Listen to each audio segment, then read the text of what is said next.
तो इस वक्त की बड़ी खबर आपको बता दें, कोरोना के एदाद-ओ-शुमार से मुतालिक की बड़ी खबर आपको बता दें कि मुल्क में कोरोना के 7,500 से ज्यादा नए मामले सामने आए हैं। 543 दिनों में ये तादाद अब तक की सबसे कम तादाद है, जबकि 24 घंटों में कोरोना से 236 अफराद की मौत हुई है।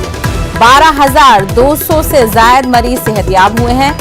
तो वजारत सेहत ने अपने वक्त के मुताबिक कोरोना के जो आदाद-ओ-शुमार हैं वो जारी कर दी हैं। उसी में बताया गया है कि आज जो तादाद है वो 7,500 से ज्यादा नए मामलों की सामने आई है। वहीं 543 दिनों में ये तादाद सबसे कम है।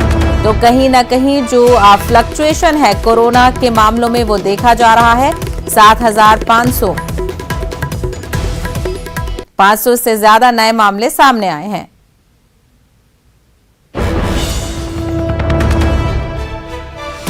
तो 543 दिनों में आज सबसे कम ताज़ा मामले कोरोना के सामने आए हैं। वहीं 24 घंटों में अगर अमवात की बात करें तो 236 अफराद की कोरोना से मौत हुई है और 12,000 से ज्यादा कोरोना के मरीज सेहतयाब होकर डिस्चार्ज हुए हैं।